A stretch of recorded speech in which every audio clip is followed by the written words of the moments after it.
Doctor SR. Ranganathan द्वारा विकसित colon classification minus CC में कॉमन आइसोलेट माइनस सीआई एक बेहद महत्वपूर्ण अवधारणा है। सरल शब्दों में कहें तो कॉमन आइसोलेट ऐसे उप विषय, सब कॉन्सेप्ट्स या प्रतीक होते हैं जो किसी एक मुख्य विषय मेन क्लास के लिए आरक्षित नहीं होते, बल्कि उन्हें आवश्यकता अनुसार किसी भी मुख्य विषय के साथ जोड़ा जा सकता है। ये पुस्तक के स्वरूप जैसे शब्दकोश, पत्रिका, इतिहास, जीवनी या भौगोलिक सामयिक संदर्भ को दर्शाते हैं। कॉमन आइसोलेट के मुख्य प्रकार। कोलन क्लासिफिकेशन छठा संस्करण में कॉमन आइसोलेट्स को मुख्य रूप से दो भागों में बांटा गया है। एक, पूर्ववर्ती सामान्य एकल एंटीरियराइजिंग कॉमन आइसोलेट्स माइनस ACI। ये ऐसे आइसोलेट हैं जिन्हें किसी मुख्य विषय के साथ जोड़ने पर उस पुस्तक को शेल्फ पर उस मुख्य विषय की सामान्य पुस्तकों से पहले एंटीरियर रखा जाता है। इनके लिए किसी लिंकिंग सिंबल, कनेक्टिंग सिंबल की आवश्यकता नहीं होती। इन्हें सीधे मुख्य वर्ग मेन क्लास के साथ जोड़ दिया जाता है। ACI को पुनः 3 श्रेणियों में बांटा गया है।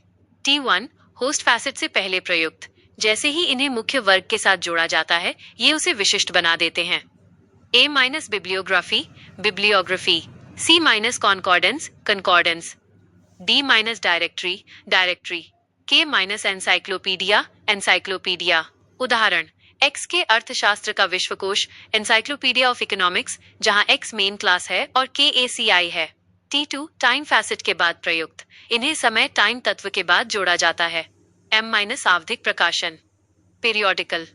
N- सीरियल प्रकाशन, सीरियल। T3, स्पेस फैसेट के बाद प्रयुक्त। इन्हें स्थान स्पेस तत्व के बाद जोड़ा जाता है। P- conference proceedings. V- इतिहास, हिस्ट्री। W- जीवनी, बायोग्राफी। 2, पश्चवर्ती सामान्य एकल पोस्टीरियराइजिंग कॉमन आइसोलेट्स माइनस PCI। ये ऐसे आइसोलेट हैं जिन्हें किसी मुख्य विषय के साथ जोड़ने पर उस पुस्तक को शेल्फ पर उस विषय की सामान्य पुस्तकों के बाद पोस्टीरियर रखा जाता है। इन्हें जोड़ने के लिए योगात्मक चिन्हों, कनेक्टिंग सिंबल्स की आवश्यकता होती है। PCI मुख्य रूप से 2 प्रकार के होते हैं। ऊर्जा सामान्य एकल energy common isolate minus ECI। इन्हें जोड़ने के लिए कोलन चिन्ह का प्रयोग किया जाता है। ये आमतौर पर क्रियाओं या प्रक्रियाओं को दर्शाते हैं। F- जांच, अनुसंधान, इन्वेस्टिगेशन। G- आलोचना, समीक्षा, इवैल्यूएशन। उदाहरण, O:G, साहित्य की आलोचना। व्यक्तित्व सामान्य एकल personality common isolate minus PCI। इन्हें जोड़ने के लिए कोमा चिन्ह का प्रयोग किया जाता है।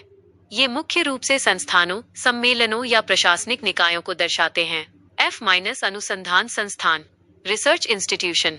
H- सरकारी निकाय, गवर्नमेंट बॉडी। कॉमन आइसोलेट की उपयोगिता।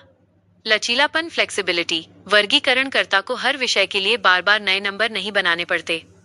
समय और स्थान की बचत। अनुसूची स्केड्यूल्स का आकार छोटा और व्यवस्थित रहता है। एक रूपता, यूनिफॉर्मिटी। पूरी लाइब्रेरी में एक जैसे स्वरूप वाली पुस्तकों जैसे सभी शब्दकोशों के लिए K का वर्गीकरण समान रहता है, जिससे पाठकों को उन्हें ढूंढने में आसानी होती है।